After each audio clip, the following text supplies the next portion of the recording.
Leena's kitchen and ക്രാഫ്റ്റിലേക്ക് എല്ലാവർക്കും സ്വാഗതം. ഇന്ന് ചെറുപയർ കൊണ്ട് വ്യത്യസ്ത രുചിയിൽ പെട്ടെന്ന് തയ്യാറാക്കാൻ പറ്റുന്ന ഒരു കറിയുടെ റെസിപ്പിയാണ് നിങ്ങളുമായിട്ട് ഷെയർ ചെയ്യുന്നത്. സാധാരണ പുട്ടിൻ്റെ കൂടെ കഴിക്കുന്ന ചെറുപയർ കറിയേക്കാൾ കുറച്ചുകൂടി ടേസ്റ്റുള്ളൊരു കറിയാണിത്. പുട്ടിൻ്റെ കൂടെ മാത്രമല്ല, വെള്ളയപ്പത്തിൻ്റെ കൂടെയും ചപ്പാത്തിയുടെ കൂടെയും ഈ കറി നല്ലൊരു കോമ്പിനേഷനാണ്. ഈ കറി എങ്ങനെയാണ് തയ്യാറാക്കുന്നതെന്ന് നോക്കാം. ഈ കറിക്ക് വേണ്ടി ഒരു ബൗൾ മുളപ്പിച്ച ചെറുപയർ എടുത്തിട്ടുണ്ട്. ഇതിനി ഒരു കുക്കറിലേക്ക് ഇട്ട് കൊടുക്കാം.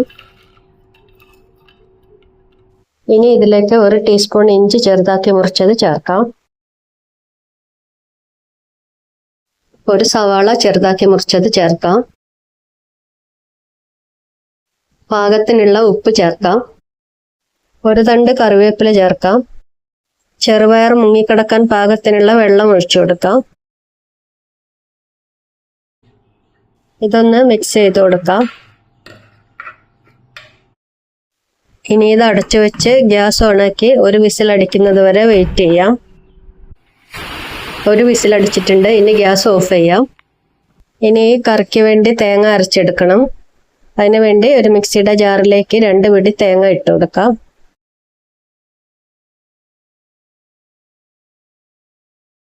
ഇനി ഇതിലേക്ക് 1/4 ടീസ്പൂൺ വലിയ ജീരകം ചേർക്കാം.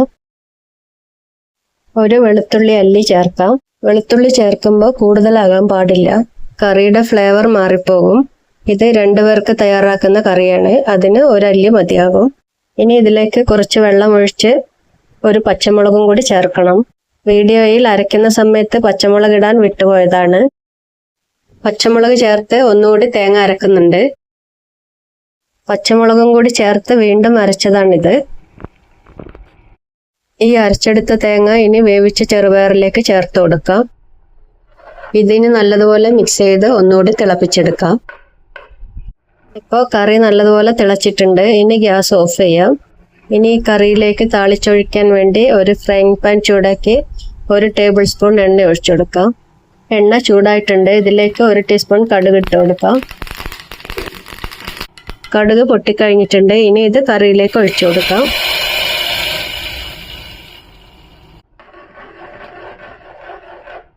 ഇപ്പോൾ നമ്മുടെ ടേസ്റ്റിയായ ചെറുപയർ കറി റെഡി ആയിട്ടുണ്ട്. പെരിഞ്ജീരകം, വെളുത്തുള്ളി, ഇഞ്ചി എല്ലാം കൂടി നല്ലൊരു മണമാണ് ഈ കറിക്ക്. കഴിക്കാനും അതുപോലെ തന്നെ നല്ല ടേസ്റ്റാണ്. എല്ലാവരും ഇതുപോലെ ഒന്ന് ട്രൈ ചെയ്ത് നോക്കണം. ഞങ്ങളുടെ ഇന്നത്തെ ഈ റെസിപ്പി നിങ്ങൾക്ക് ഇഷ്ടമായെങ്കിൽ ഞങ്ങളുടെ ചാനൽ സബ്സ്ക്രൈബ് ചെയ്യുക, ലൈക്ക് ചെയ്യുക, ഷെയർ ചെയ്യുക.